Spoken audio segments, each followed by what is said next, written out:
In Thailand, you can get an endless supply of the latest computer software, nearly all of it pirated. Halfway across the world in Brazil, different marketplace, same story. Street vendors openly selling pirated DVDs and software from makeshift tarpaulin stalls. Software piracy is so common that the vendors barely take any notice of the police patrols. As soon as they've turned the corner, they set their stalls up again. Supply meets demand in countries where the average office worker would have to work for more than a month to be able to legally afford basic software. The World Summit for the Information Society in Tunisia, a global meeting of key decision makers in IT or information technology from around the globe, promoting their wares, exchanging ideas, and trying to change the world. They have one thing in common with the software pirates. For just as the pirates are illegally making software affordable, the UN Secretary General and many of the delegates here also want to make the software affordable for the digitally deprived, but legally. Technological visionary Nicholas Negroponte's $100 laptop aims to put affordable computing technology in the hands of millions of schoolchildren in the most needed parts of the world. And the software that's going to be used on this? We've chosen free and open software because it's better and because it means that the children can actually participate in making the software even better over time. We believe completely in community-developed software as well as content. Free and open source software, or FOSS, is the latest phenomena in computing and is causing turbulence in the proprietary or commercial software world. Widely used software, such as Thunderbird and OpenOffice, can be downloaded legally and used by anyone without having to pay for it. Over 90% of all the world's desktop and laptop computers run on proprietary software, such as Apple or Microsoft sells. Do they see open source as a threat? I think the challenge it presents to Microsoft is it just reminds us that customers do have choice. And that when you're reminded that customers have choice, and we always need to be reminded of that, it reminds them that they have to go back to work, you have to listen to your customers. You have to invest the $6 billion of R&D that we'll invest this year in ways that are going to meet the needs of those customers.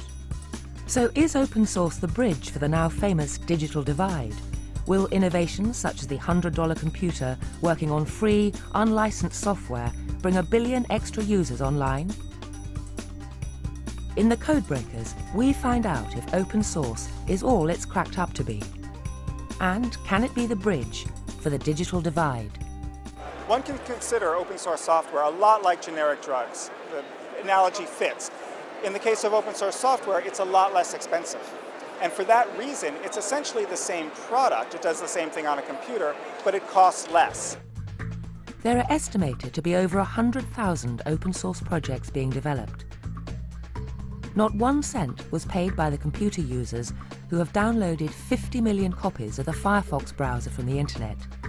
It was developed from Netscape by the non-profit Mozilla Foundation. It now has a 20% share of the European and a 14% share of the US market. Apache, the open source web server software, is used by more than 60% of all websites on the internet, including web giants Google and Amazon. So is a revolution underway? Are the days of proprietary software numbered? And now that software has become free and open, will the digital chasm between the poor and rich be closed?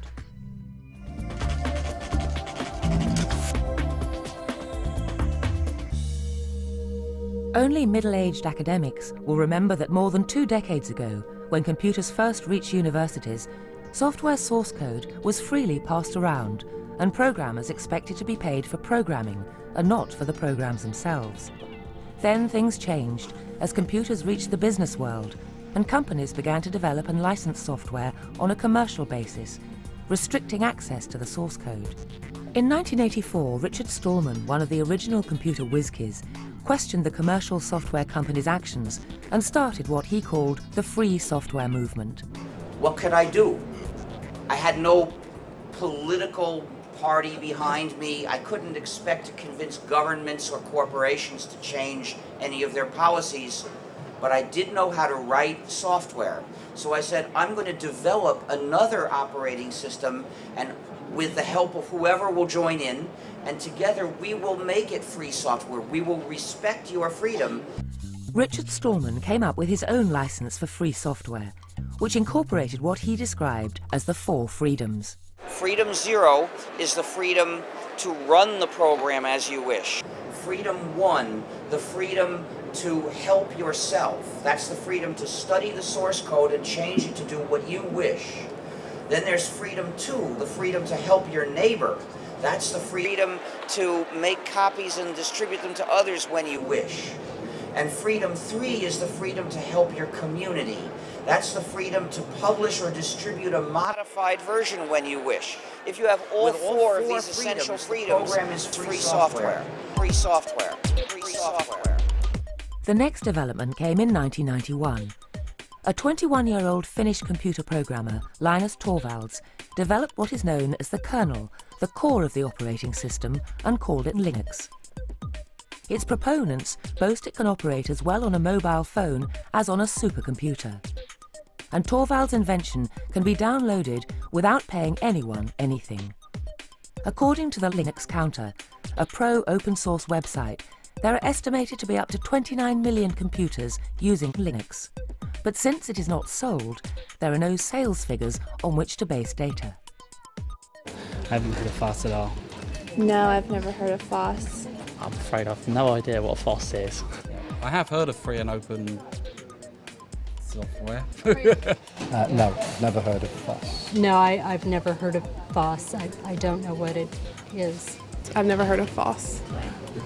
I do not know what was it? Yes, I have heard of free and open source software, and I do have some of those products on my computer at the moment. Free open source software may not be known by name, but indirectly, anyone who sends an email or uses the web is using open source all the time as the gears of the internet. Web servers, mail transports, and FTP servers are nearly all open source. Although Richard Stallman meant free as in freedom, not free as in no costs involved, it was misleading. Not everyone understood the concept. Especially, as we'll discover, open source can have significant costs down the line.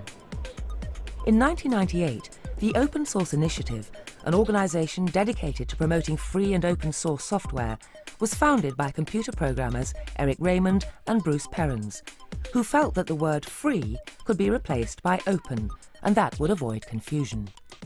Open source takes free software and promotes it to business people. When you say free, it doesn't mean freedom, it means cheap, and that didn't play too well to business people.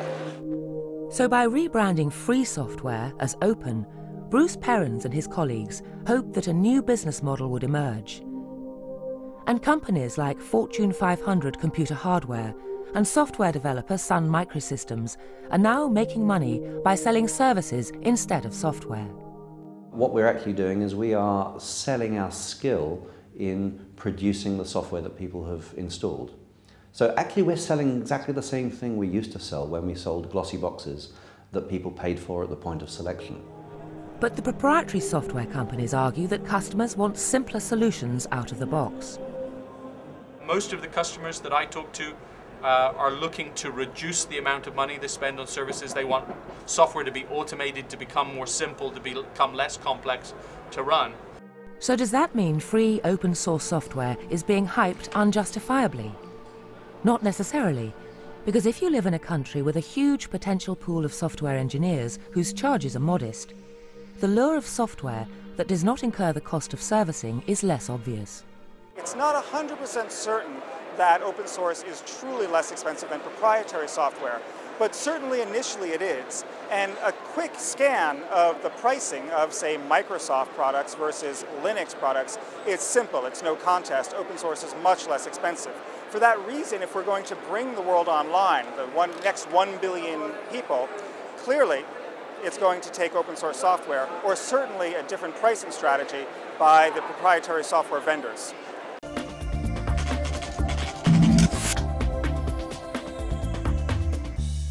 There are 500 million people on the African continent under 25.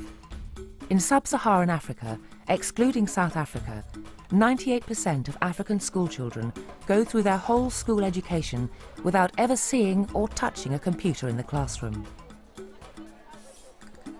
SchoolNet Namibia, set up in 1999 by a partnership of NGOs and the Ministry of Education, is a non-profit provider of internet, hardware and software to the nation's schools.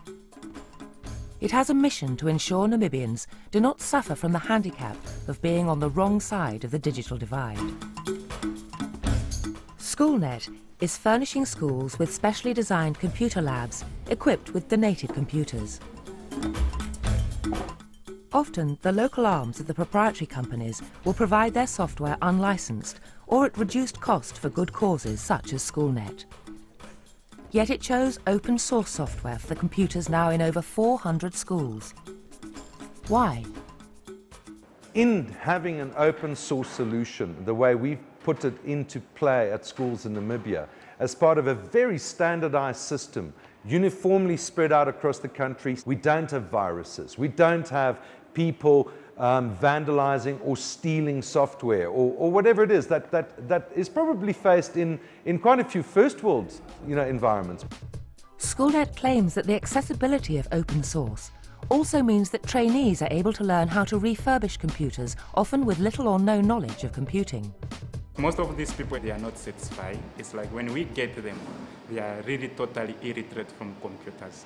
Open source helped us because we are not satisfied, so it helped us to make sure that we develop ourselves. Courtesy of wireless networking, schools are getting linked to the web. In the remote areas, solar provides the power. At the computing centre at HQ in the capital, Windhoek, school children queue for up to an hour after school to use the free access to computers and the internet.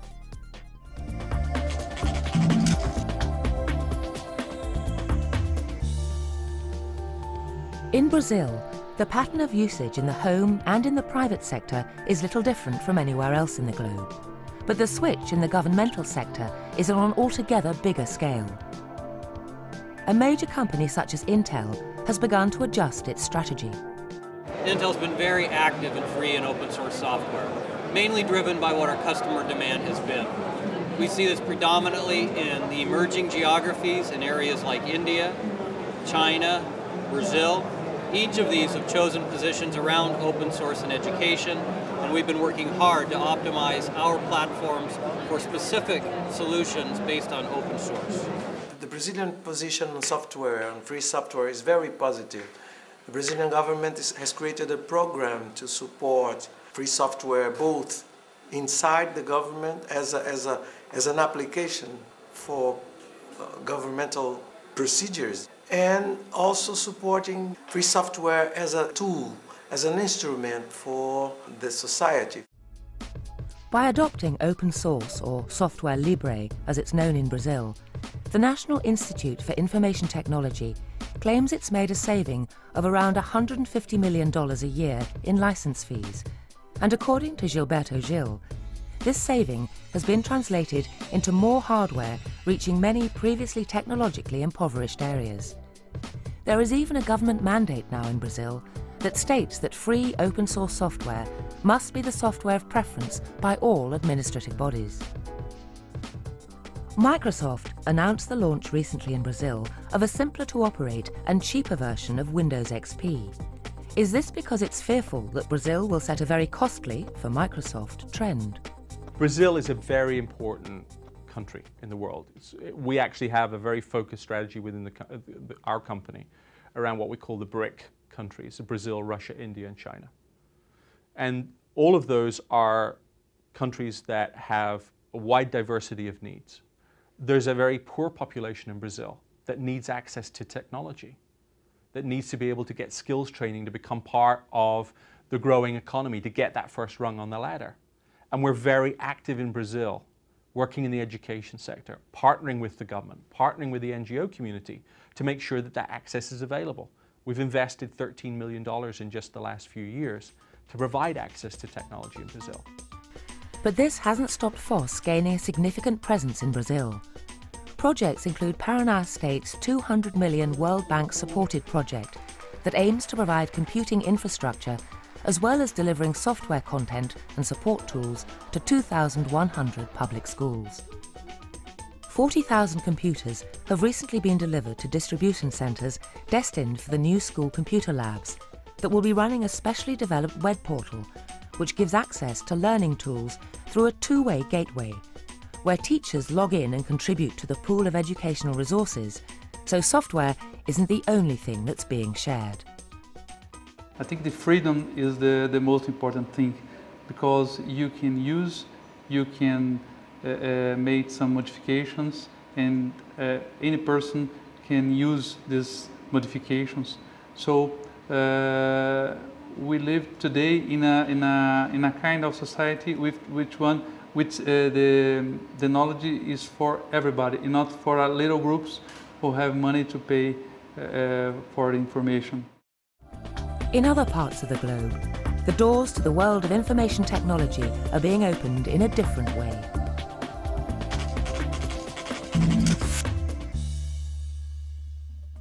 South Africa's President Mbeki is famous for his addiction to the internet. He wants the country to follow suit, with the government pushing the adoption of the digital revolution. Even an entire television series has been devoted to open source software, and the government-funded Maraka Institute has spawned many open source projects, including the Digital Doorway, which its proponents say is a virtually indestructible computing hub, which follows the "if you build it, they will come" philosophy. In India, there was the idea of a hole-in-the-wall project where a computer would be put where people could access it kind of off the wall. It's just sitting there and it peeps through the wall. And the idea is to promote the concept of minimally invasive education. That has inspired South Africa's Digital Doorway project, and it has now been rolled out across 21 sites. It's a way of making it easy for people to teach themselves at their own pace, again, according to their own style, how to use and to innovate through information and communication technologies. The Digital Doorway is loaded with open source software, learning resources, an open source encyclopedia, digital books, graphic packages, and educational games. This computing kiosk, equipped with 4 protected screens and waterproof keyboards, not only provides access, but its supporters say quickly demystifies and makes accessible technology. Well, in many of the communities, you'll find that most of the community has not even discovered how a computer works. Very few actually in the very poor areas have access even to an ATM, let alone a computer that they can use. So for some of these places, this is actually the first experience any of the children especially have had with a computer, and so it's both an exciting opportunity for them to discover something new, and also we find that in the long run they'll be learning about something that they're going to be using probably in jobs and in the workplace in the future, so it is a real benefit to them. Projects like the Digital Doorway may be a step forward for the technologically impoverished communities, but on the job front, especially in developed countries, commercial software is still much more prevalent in people's minds. I think you should have knowledge of Word, Excel. Word, Outlook. Microsoft Word and Excel. Explorer seems to be the most common. iMovie. I use Microsoft Word more than anything else. It's definitely useful to have a knowledge of Word and Excel. I think it's important that anybody has an understanding of that software, because it's really the de facto software in the workplace nowadays. Frankly, that's really the only one that I know. But that doesn't mean some of the big hitters are dismissing FOSS as software for the geeks. HP's position is very simple, that we give the customer a choice. If the customer wants to use proprietary software, we are very happy to give him that. And if the customer wants to use open source software, we give him that. And we work with the open source community in a very big way. In February 2005, computer giant IBM announced plans to invest $100 million in its support of open source software.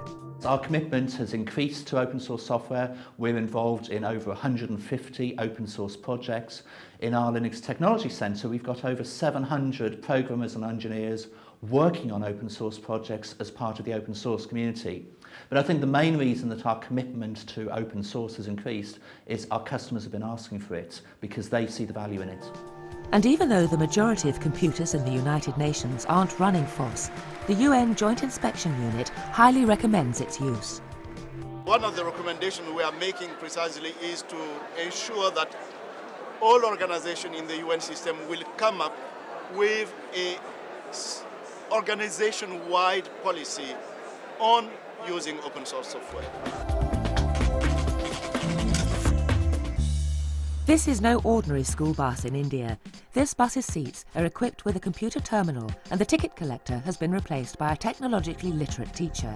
This is the mobile bus project in the Baramati district of central India, where scarce resources are being made to go further than ever before. The scheme is funded by the World Bank and the Vidya Pratishan's Institute of Information Technology, located in Baramati. The school children wait eagerly for the bus's arrival. The fleet of 5 buses travel to around 35 villages each week, are fully equipped with 24 computer terminals running free open source software, which the Institute says was chosen because of initial cost savings. In India, basically, if we want to run the projects like mobile computer lab or giving computer education to rural school children, the basic constraint is a finance. And in order to get this, definitely we should find out how to reduce the cost of the project. And as the open source is the best solution to reduce the cost of the software, so we decided to go for open source platform. The mobile teachers are able to teach computing skills to 6,000 10 to 14-year-old pupils. The mobile bus curriculum teaches everything from the basics of computing to how to use various kinds of software and even programming skills, and it appears that this access is having even wider benefits. Apart from this computer education, their general knowledge has increased, their subject knowledge has increased, interest gets generated so that they have started coming to schools. By being used in programs like this, proponents of FOSS say this is how it will help bridge the digital divide. Advocates of open source software as a boon for developing countries also contend it is highly flexible and sometimes best suited to help cope with large-scale issues like disasters.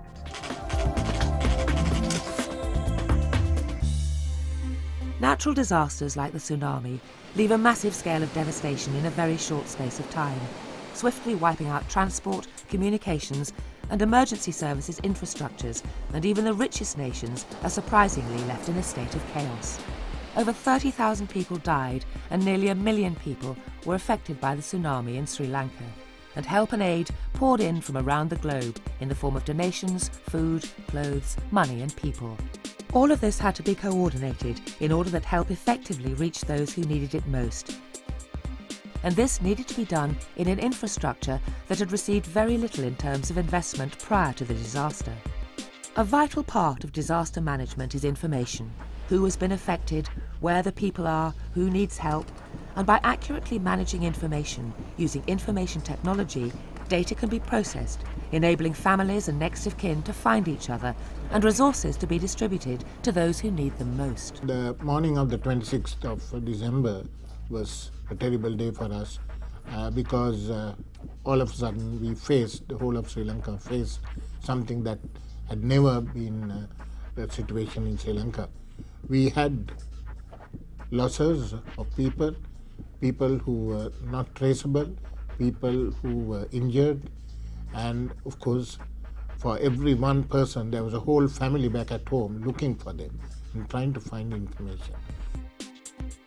Looking at the urgent needs that had been created following the tsunami, the Sahana disaster management system was developed by a team of over 80 Sri Lankan programmers using free and open source software.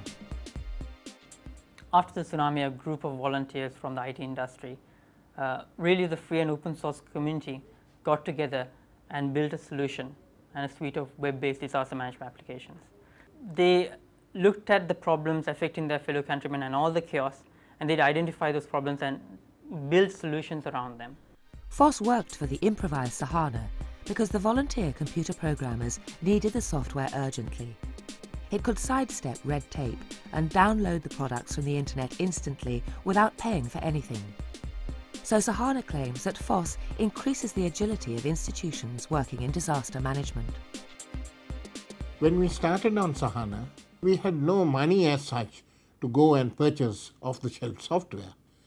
we also had a problem that we needed to tailor-make them, and then we had to get at something more than the commercial product. We need to go into it. With open source, all those problems were not there. So, a locally adapted disaster management system using free and open source software was built without needing to pay for license fees. The key advantage was having instant access to the source code. Could free and open source software connecting farmers and food producers with buyers through the World Wide Web be another step towards bridging the digital divide?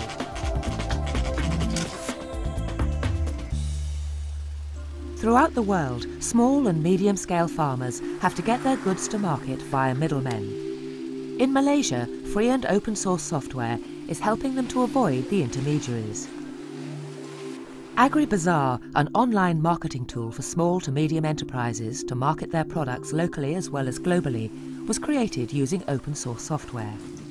It's made by a government research and development organisation called MIMOS that's supported by the Agriculture Ministry, who claims that by using FOSS, it saved money on the total cost of ownership. In other words, all the costs associated with the project. We could have used proprietary software to develop AgriBazaar, but it would cost us higher to own the total cost of ownership. If you are using proprietary, it would be higher than if you are using free open source software. MIMOS says the equivalent of $25,000 was saved in software licenses, and by using MySQL FOSS server software instead of the proprietary alternatives, MIMOS claims that in the long term, further savings are expected by not having to pay for software upgrades in the future. AgriBazaar also helps small-scale food producers like these women. They cook and package these snacks all day. Through AgriBazaar, they're now directly connected to the buyers, enabling them to negotiate their own prices. Malaysia's digital divide is between the poor and rich, but this applies regardless of where you live. The point that has never satisfactorily been answered is the digital chicken and egg. Does being connected create wealth, or is connectivity a sign of it? The provincial government of Extremadura in southwest Spain is in no doubt.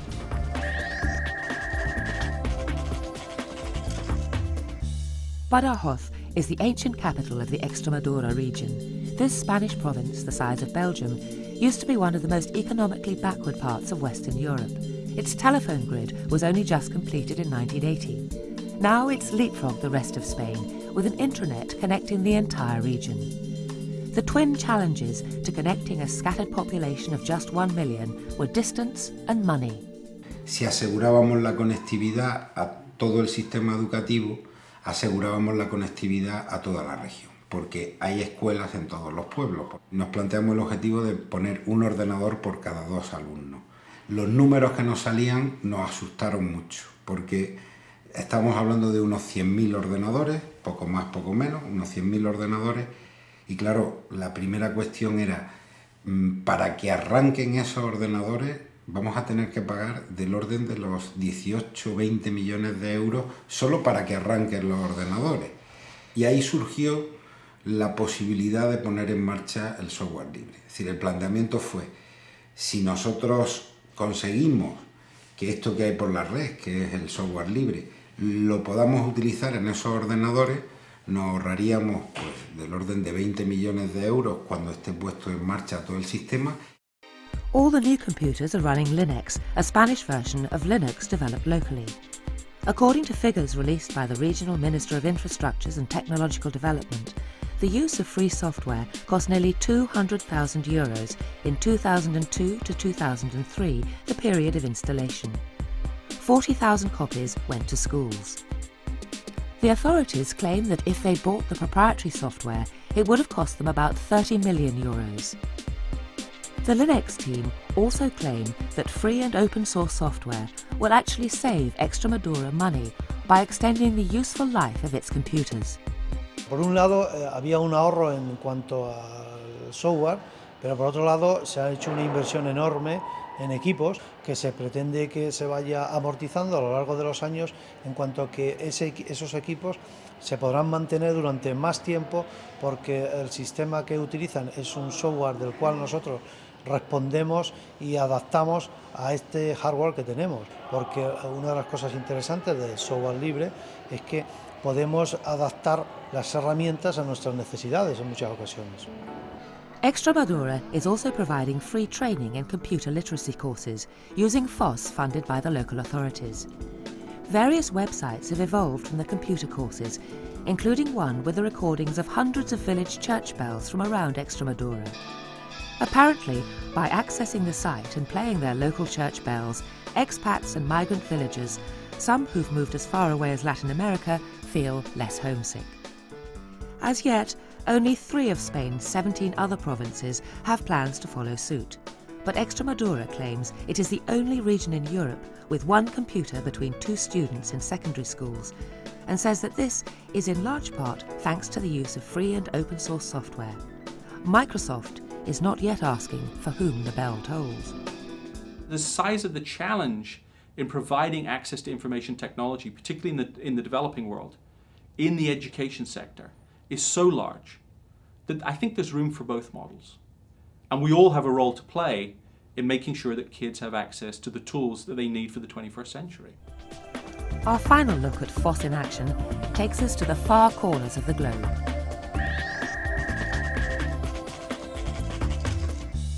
The Galapagos are a set of islands off the coast of Ecuador, where once the only outside visitors were intrepid scientists, including Charles Darwin. They have not been spared the invasion of tourists, who, with the advent of cheaper air travel, have access to greater parts of the globe. But tourists mean money to the local economy. The Galapagos National Park Authority is in charge of tourism on the islands. It registered around 122,000 tourists or visitors in 2005. Of those, the majority were eco-tourists, drawn to the Galapagos for its incredible pristine environment. It's this precious untouched quality that the national park is trying to preserve. Galápagos viene a ser un sitio de visita saturado en este momento. La necesidad de tener un manejo controlado de los sitios de visita es para nosotros lo primordial, debido a nuestras políticas de conservación. Sin un determinado manejo de los sitios de conservación, nosotros no podríamos lograr conservar este sitio ni tampoco mucho menos preservarlo para las futuras generaciones. The National Park said it recently chose FOSS because of its geographical remoteness and felt they would be better served by their local software developers who were already familiar with PHP open source database software and could develop a database management system tailored to suit their needs as well as saving initial costs and license fees. It's now used by every national park department, including a giant tortoise breeding program, one of the biggest attractions for visitors to the Galapagos. Information which in the not-so-distant and computerised past would have taken months to process is now at their disposal. And considering that the number of tourists increased by about 20% between 2004 and 5 to over 120,000, it's vital that this information is closely monitored to ensure the survival of the area. At the 2005 UN Summit on the Information Society in Tunisia, delegates convened to address the issue of bridging the digital divide, and free and open source software was what everyone was talking about. Today, open source is a leader in sharing knowledge to everyone's benefit. We offer one of the most effective methods yet tried to achieve the goals of this summit, a productive open source partnership that helps liberate the poor and increases the freedom, knowledge, and well-being of every person. But it's more than 20 years since Stallman started the free software movement, and the digital divide keeps getting wider. So how does the future look for FOSS? How will it fare in the evolution of software? We put these questions to the experts, including representatives of 3 commercial computer industry giants. Somebody said recently that a modern operating system is far more complicated in terms of the number of components it's got and the number of interactions between them than, say, a jumbo jet. And what we're finding is that, and this may be perhaps the real significance of open source, is that these are things that are now so complicated that even vast, smart, intelligent, well-resourced companies like Microsoft are buckling under the strain. And my guess is that in relation to open source, that we may well find that for many kinds of complex software products, open source is the best way to do it. And how does IBM see the future of FOSS? What we've seen is that over the past few years, the adoption of Linux and open source software has accelerated. Linux is the fastest growing server operating system, growing faster than any of the other systems. Other open source software is now starting to be used, and it's opening up these possibilities for collaborative innovation between IT vendors, also between IT and universities and individual developers. So it's an idea whose time has come, I think. It appears that even Microsoft also now believes in getting together with the open source community. When we look at the challenges that are faced around the world, we look at the various models that are available to solve those challenges, we recognize there's room for everybody to contribute. And the open source community, again, stimulates innovation in software. It's something that, frankly, we feel very good about. It brings a lot of people into the development community, it generates a lot of innovation around software, and it's something we absolutely see as being a partnership with Microsoft. And Fortune 500 computer hardware and software developer Sun Microsystems are also using open source. I think that we're going to see more and more corporations and even smaller businesses turning to free and open source software as their development methodology. Certainly at Sun Microsystems, we decided a couple of years ago that it made no sense to develop our software in secret, that there was much more to be gained by working with the global crowd of experts than by trying to identify who the real genii were and trying to hire them. So it would appear that there are a number of reasons why FOSS may make life easier for the digitally deprived. There are no upfront costs and therefore no need to be tempted by pirated software. Geeks and non-geeks can create virtual communities to invent new software. Service charges can be the same or steeper than for proprietary software, but in the developing world where skilled labour is relatively cheap, that is less of a problem. And the adaptability of the software also means that programs can be written in local languages, the vast majority of which are not catered for in off-the-shelf software. Does that mean FOSS will be the bridge across the divide? No one can say for certain. But what is certain is that the evangelists for free and open source software will not stop singing its praises.